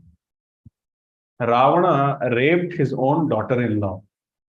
Ravana tried to kidnap his worshipable deity, Lord Shiva's wife. And this girl wants a brother like Ravana. But she doesn't want a husband like Lord. These are the contaminations of the society, and this is very demoniac. So therefore, in my sessions, I preach very strongly about it, that don't fall into the trap of such things. And Mother Sita is the best example of surrender. She absolutely surrendered to Lord Ram without any questions asked. Another example of surrender was Lakshmana. Analyze the position of Lakshmana as a Kshatriya. A Kshatriya always needs some place to rule. About Lakshmana, the Valmiki Ramayana says, Sarva Priya Karah Tasya Ramasya Api Shariratah Lakshmano Lakshmi Sampanno Bahihi Prana Iva Aparaha. Lakshmana used to find Lord Ram very attractive. And when Lord Ram would walk in front of him, he would feel that it is my life which is walking. External prana. Lakshmana used to feel that Lord Ram is my life. And Lakshmano Lakshmi Sampanno. Lakshmana had a great wealth. What was that wealth? Bahihi Prana Iva Paraha. His wealth was he had unlimited devotion and surrender towards Lord Ram. This wealth of bhakti towards the Lord is the real wealth. All other definition of wealth or all other wealth which we have is someday or the other going to prick us. The same wealth which we are feeling proud of and feel happy about is going to become the pricking point of our life. The so-called seeds of happiness in our material life contain the seeds of future unhappiness already. But the wealth of bhakti is the only wealth which is susukham kartum avyayam, which is pure uncontaminated bliss. How many of you have experienced in this lifetime pure uncontaminated bliss? If you have not experienced, then my request is chant Hare Krishna, Krishna Krishna, Hare Hare, Hare Ram, Ram Ram. Because bhakti is the only wealth which can give us lasting pacification and unending and ever-increasing bliss, uncontaminated bliss. And Lakshmana had this Lakshmi. Lakshmano Lakshmi Sampanno. He had this wealth of bhakti. So therefore, he was called as Lakshmana. And he was a Kshatriya. And one person who got very angry when he came to know that Lord Ram is supposed to go to forest. Who is that person? Lakshmana. He was like, I'll kill my father. I'll overthrow him. What is this? Who is Dashrath and who is this Kaikeyi? I'll kill everybody. Lord Ram, you just tell me, give me 1 minute time. Who is removing you out of Ayodhya? So Lakshmana represents Guru Tattva. Acharyas, all the Acharyas, they are representative of Lakshmana. So therefore, in front of an Acharya or in front of a Guru, if you blaspheme Krishna, the Guru becomes very angry. Sometimes people say, how can a saintly person become angry? And sometimes, some people tell me, you are a sadhu. Why do you become angry? So sometimes when I go out for book distribution, some people blaspheme Krishna, they speak bad about Bhagavad Gita. So I become angry. And then they tell me, just look at him. He's a sadhu and he's becoming angry. But they don't know that it is my job to become angry. Just like Lakshmana did his duty of becoming angry, the Acharyas, they do their duty to become angry. Even Hanuman, when he heard the blasphemy of Lord Ram, he became so angry that he burnt the whole Lanka. So it is necessary to become angry, but only become angry when the Lord is being blasphemed or when some devotee of the Lord is being blasphemed. When you are being blasphemed, you tolerate. I am a great devotee of the Lord. You are blaspheming me. Let me take up a stick and beat you up. No. If I am being blasphemed, if I am being insulted, I have to tolerate it. But if the Lord is being blasphemed or if some devotee is being blasphemed, then I have to become very angry. So Lakshmana used to become very angry. What is this? What is this happening in Ayodhya? Who is proposing this also? Let me see who is it. Like that. So Lakshmana was so angry. Lord Ram was consoling him. He was going, Chup raho, Baba, chup raho. This is what I want. So I don't care what you want. This is not going to give pleasure to Mother Sita. I don't want you to go away from her. This, that. But Lord Ram was like, no, I'm going. You want to come or not? Yes, I want to come. Take come. So Sumantra, the charioteer of Dashrath, was sent with Lord Ram to leave Lord Ram, Sita and Lakshmana on the borders of Ayodhya. Millions of people from Ayodhya, they were following Ram, that we will not stay in Ayodhya without you. Lord Ram didn't want to hurt them. So when they were sleeping in the night, he got up and he left. But Sumantra was leaving. So when the border of Ayodhya came, Lord Ram said, enough. Now Sumantra, you also go back. So Sumantra started crying and he said, no, I will never go back. I will die if I go without you. Dashrath, if he sees me without you, he will also die. I am his only hope. He told me secretly, that bring him back. So Lord Ram said, no, you have to leave now. So he started asking Lord Ram that, do you have any message? So Lord Ram told to Sumantra that, yes, please tell Bharat to be kind with Kaikeyi and tell Shatrughna to take care of Kaikeyi, Yashoda and Sumitra, and tell this person that. Similarly, Mother Sita, he asked, you have any message? So Mother Sita said that offer my obeisances to my mothers and take care of this, that. So when Sumantra came to Lakshmana, that, do you have any message? He said, yes, I have a message. Tell Dashrath that he's no longer my father. Tell Bharat that I have no relationship with him. Tell Shatrughna that he should never see my face again. Tell Kaikeyi not to even think about me in my dreams. From this day, Lord Ram is my father. Lord Ram is my mother. Lord Ram is my kingdom. Lord Ram is my family. Lord Ram is everything. That was the statement of Lakshmana. So Lakshmana Lakshmi Sampanno Bahihi Prana Iva Paraha. Lakshmana teaches by his example that one should have no attachments other than the Lord and his devotees. And the only priority in the life should be to serve the Lord. And if somebody has offended the Lord, one should not be, sympathetic towards aparadhis also. Lakshmana had no sympathy with Kaikeyi. So that is Guru Tattva. So that is the second aspect which I was talking. The first aspect is who is Lord. We discussed that. The second aspect, who are we? We are Jivatmas, and our journey in life is to surrender to Krishna. We saw the meaning of surrender through the example of Sita, through the example of Lakshmana. We understand what does it mean to be a devotee through Sita and Lakshmana. The third aspect which I want to discuss is what is the goal of our life? The goal of our life is Krishna Prema. What does Prema means? What is the meaning of Prema?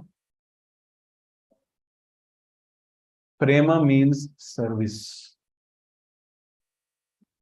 If you can't serve someone, you cannot love them. Love, you can write it in your notebook or in your whatever you're noting. Love means to serve. And to serve means to please. This is called love. Love means to serve, and serve means to please. So I will give you another definition of love. Two definitions of love I will give you. This is not from Ramayana. This is from my learnings and teachings.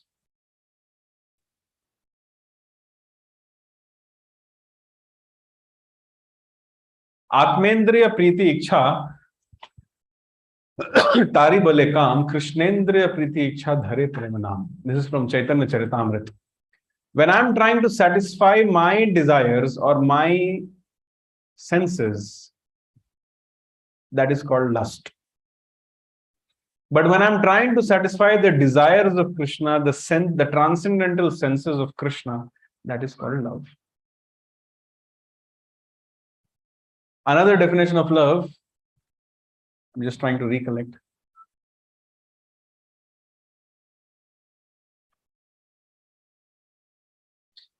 प्रगाढ़ प्रेमेरा ऐ स्वभावे आचार निज दुख विघ्न आदि न करे विचार. This is again from Chaitanya Charitamrita. The nature of uncontaminated love is, actually Prabhupada explains it like this, that in every relationship or in every circumstance there is impediment, there is scarcity, there is dissatisfaction, and there is uncertainty. But despite all this uncertainty, dissatisfaction, impediments, and whatever, if a person still continues to serve, then that is called love. And then Srila Prabhupada concludes that love is rare in this world. Love doesn't exist in this material world. Because every relationship in this material world is motivated. Tell me one relationship which is not motivated. I'm going to talk very harshly today, but I request that everybody should not crucify me on the cross, but just understand what I'm trying to say. Every relationship has a motivation. The relationship in the material world is based on sense gratification. You gratify my senses, and I cooperate with you in your sense gratification. You scratch my back and I scratch your back. You fulfill my expectations and I fulfill your expectations. And let's make a compromise and stay with each other. As long as you are cooperating in my sense gratification, and as long as I am capable to give you sense gratification, this relationship exists. When you don't scratch my back and when I don't scratch your back, there's no relationship. Finished. End. This is brother-brother relationship. This is son-father relationship. This is sister-sister relationship. This is husband-wife. This is all relationships are like this only. You scratch my back and I scratch your back. I have 10,000 expectations from you. You have 10,000 expectations from me. If you don't fulfill them, you're not a husband, you're not a wife, you're not a brother, you're not a sister. Nothing. So therefore, love exists only between Jivatma and Bhagwan. Even if the Jivatma doesn't want to serve without any motivation in an unmotivated way, at least Bhagwan wants to do it. Krishna's love for you is unmotivated, uninterrupted, always. Even if somebody feels my relationship with my friend is unmotivated, without any reason I love him, but still it is interrupted. The death of your friend will interrupt your relationship. But Krishna's relationship with you is unmotivated and uninterrupted. Even when you don't want to serve him, even when you blaspheme him, even if you're an atheist, he maintains you. That is called love. He has no expectations from you. So love can exist only between Jivatma and Bhagwan. And when we serve Bhagwan, that is called love. So love means to serve, and serve means to please. So this is the goal of our life, and this we can understand from the example of Bharat.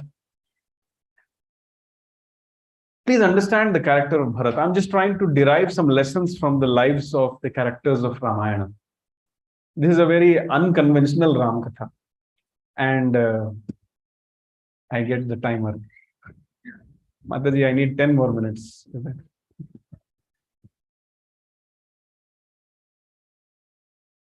What time she needs? Definitely. So Bharat, please try to understand who is Bharat. The word Bharat means one who is carrying a very heavy load. When Bharat comes back from Bharat's mother's home, the place from where Kaikeyi had come, she had come from the Caucasian region. And the present day Caucasian region is the place where Kaikeyi used to stay, or where she was brought up. And she was married all the way to Dashrath in Ayodhya. So Bharat had gone to the Caucasian region, and when he was coming back, and when he comes back, what he sees? The whole Ayodhya is doubting Bharat. His father, who has passed away, criticized Bharat. Even his guru Vasishtha made some very strong, doubtful statements about Bharat. But what was Bharat's fault? Nothing. So Bharat means one who practices devotional service in the climate of criticism is called Bharat. Now, we are all practicing devotees. I'm asking you to do some cleaning seva in the temple after the Gita course.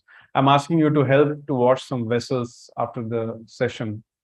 And after the session, it is my job to tell you, thank you very much. You've done very nice service. When I say that, you feel encouraged. But what if you do some service and I tell you, why did you come here? Because of you, the whole atmosphere has got contaminated. Because of you, the whole situation has got corrupted. You please don't come again. Don't show me your face. How you'll feel? This Prabhuji is telling like this, I will never open the Bhagavad Gita again. But this is what was happening with Bharat. He was a pure devotee of Lord Ram, but everybody was criticizing him, everybody was cursing him, everybody was doubting him.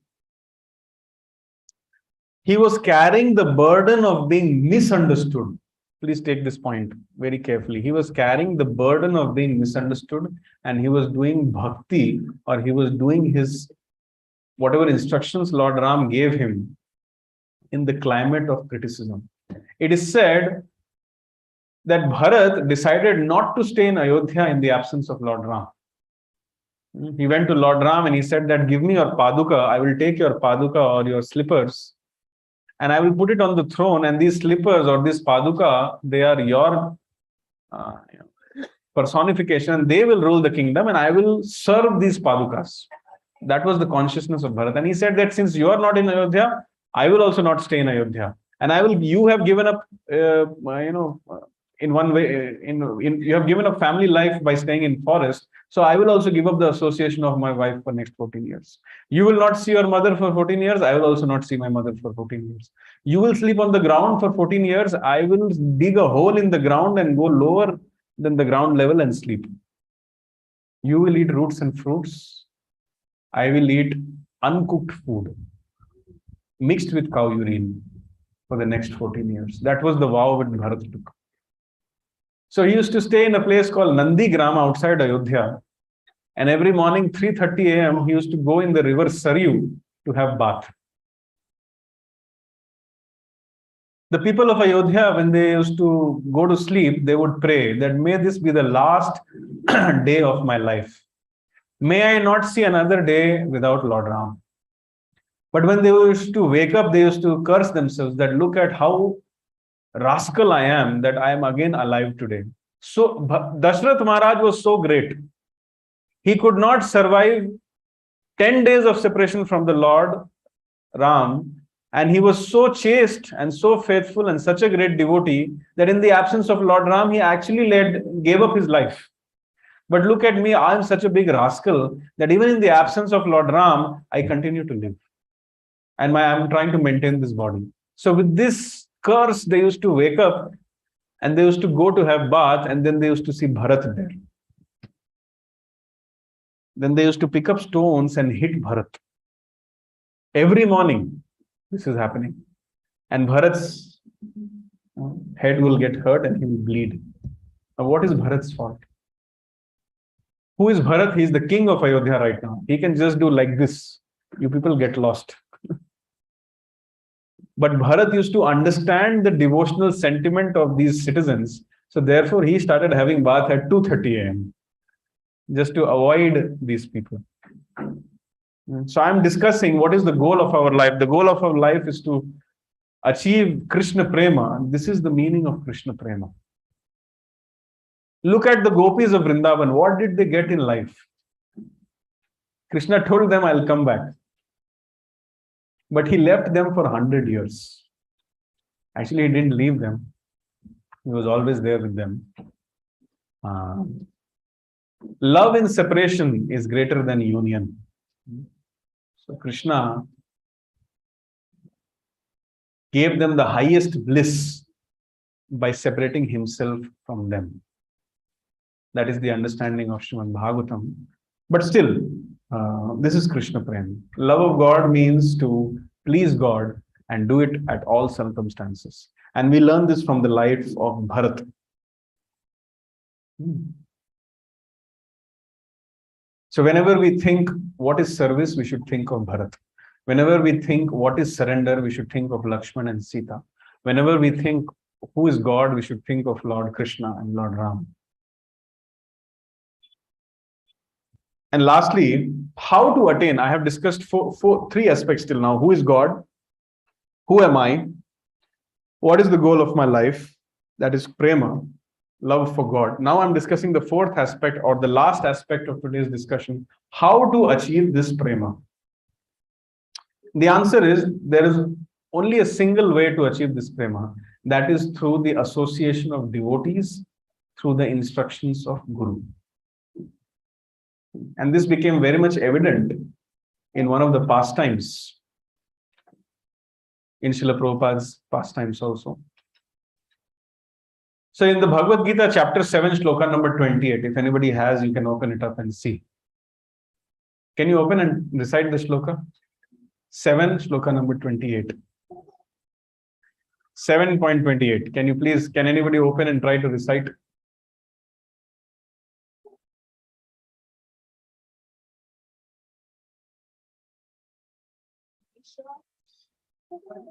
Okay.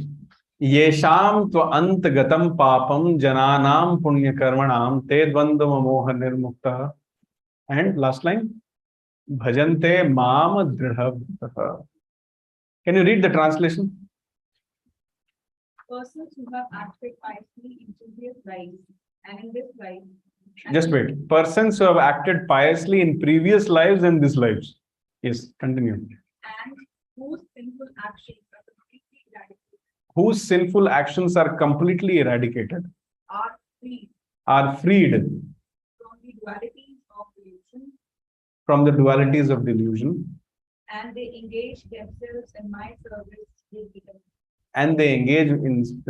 my service with determination. Basically, Krishna is saying those who are free of sinful activities from previous and this life only, they can become my devotees. Now, how many of you fall in this category? Please raise your hand. Nobody. Even I don't fall in that category.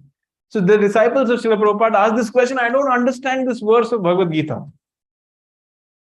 We have taken birth in a very sinful family. Beef was stuffed in our mouth as soon as we were born. Meat eating, gambling, illicit sex and intoxication is the culture of our life. How did we ever become your disciples? How did we ever get this mercy of Krishna? How did we ever become devotees?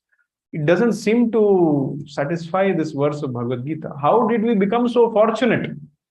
So Srila Prabhupada said, yes, I created your fortune. Means a pure devotee creates the fortune for people by which they become devotees. Krishna is a gentleman and he does not interfere in the lives of the people. He has given them independence.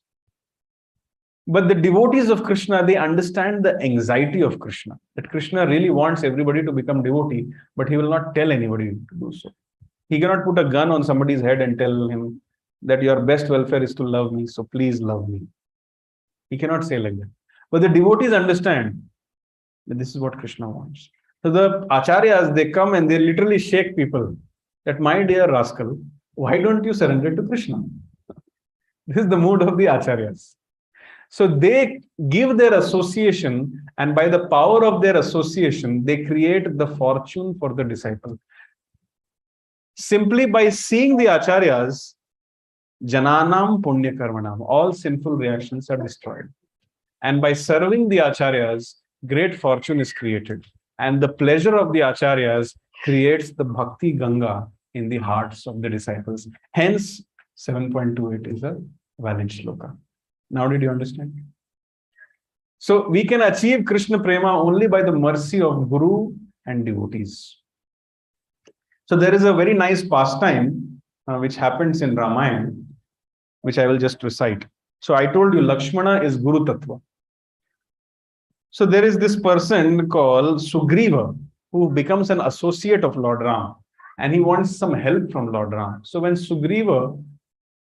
Lord Ram and Lakshmana come to meet Sugriva, Sugriva offers a chair or offers a sitting place to Lord Ram, but he forgets to offer a sitting place to Lakshmana. Lord Ram notices it, but he keeps quiet. But Hanuman understands. He says that, oh, Sugriva has done some mistake. He has respected God, but he has not respected Guru. So immediately Hanuman comes and offers a sitting place to Lakshmana. And then the discussion starts, okay, we have to help. I need your help, Lord Ram. I have to fight with Bali. So Lord Ram says, okay, you go and fight with Bali. And when both of you are fighting, I will kill Bali and then you can take back your kingdom. So they both go and start fighting, and then we all know what happens. What happens after that? The fight happens and Lord Ram doesn't do anything. And then Sugriva gets beaten up black and blue and comes back. And then what he says? That if you didn't have to do anything, why did you promise? Raghukul Reet Sada Chali Aayi, Prana Jai Parvachan Jai. How are you alive today? So at that time, Lord Ram made a statement that, see, I did not find any difference between you and Bali. You're also passionate about material wealth. He is also passionate about material wealth. You also want to spend time with women. He also wants to spend time with women. You also want kingdom. He also wants kingdom. You are also a monkey. He is also a monkey. Acharyas explain that Lord Ram did not have cataract in his eyes. He was saying that neither Bali nor Sugriva had any spiritual qualification. Both had many material qualifications, but none of them had any spiritual qualification. So then Lord Ram said, Lakshmana, bring a Vijay Mala, bring a victory garland and put it on Sugriva. So the Acharyas explain that Lord Ram made Lakshmana or Guru Tattva bless Sugriva. And when Sugriva was blessed by the Guru Tattva, he had a spiritual qualification of being a disciple. And then with that Vijay Mala, when he went to go and fight, then Lord Ram immediately took out an arrow and immediately shot and killed Bali. So how did Sugriva become successful in his life? By getting the mercy of Lakshmana. And who is Lakshmana?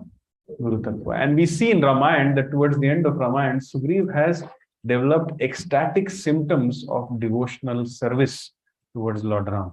And how this all started through the Vijay Mala of Lakshmana.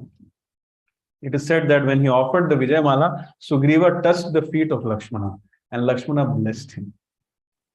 So if we want Krishna Prem, we have to become servants of Guru and devotees who are around us. I will end the discussion now. These are just 4 aspects from the Shailapurna Ramanujacharya Samvad. You can just imagine how deep this discussion is. I am very incompatible and unqualified to present this discussion in front of you, but I've just tried my best. I discussed who is the Lord, I discussed who we are, I discussed what is the goal of the life, and I discussed what is the way to achieve that goal of life. And I would like to end today's discussion on a short note on a verse which is very famous about the Lord, which tells us about the mood of the Lord. How many of you saw the trailer video which was posted in the group, WhatsApp group, for this class invitation? How many of you are not there in the WhatsApp group? Okay, somehow we want to add you, but we don't have your name. Is it the first time you people are coming? Then obviously you'll not be there. You'll be added. So there is a verse there. Sakrad eva prapannoyas tavasmi iti chayachate abhayam sarvada tasmai dadamya etad vratam mama. So the Lord is saying, Sakrad eva prapannoyas tavasmi iti chayachate. Even if once someone approaches me and says, oh my dear Lord, from this day I'm yours and you're mine. Sakrad eva prapannoyas. Doesn't matter if he doesn't say it every moment of his life. Even if once he has said, Sakrad eva prapannoyas tavasmita chayachate abhayam sarvada tasmai. For the rest of eternity, I give him complete protection from every inauspicious thing which will delay his coming home back to God. In simple words, I give him spiritual and material protection. Abhayam sarvada tasmai dadamya etad vratam mama. This is my vow. So I'll just relate the background of this. Vibhishana has been kicked out by Ravana from the kingdom of Lanka, and he collects some of his well-wishers and comes flying in the sky on the shore of ocean where Lord Ram is sitting. And then the Supreme Personality of Godhead calls for a meeting that should we accept Vibhishana or not?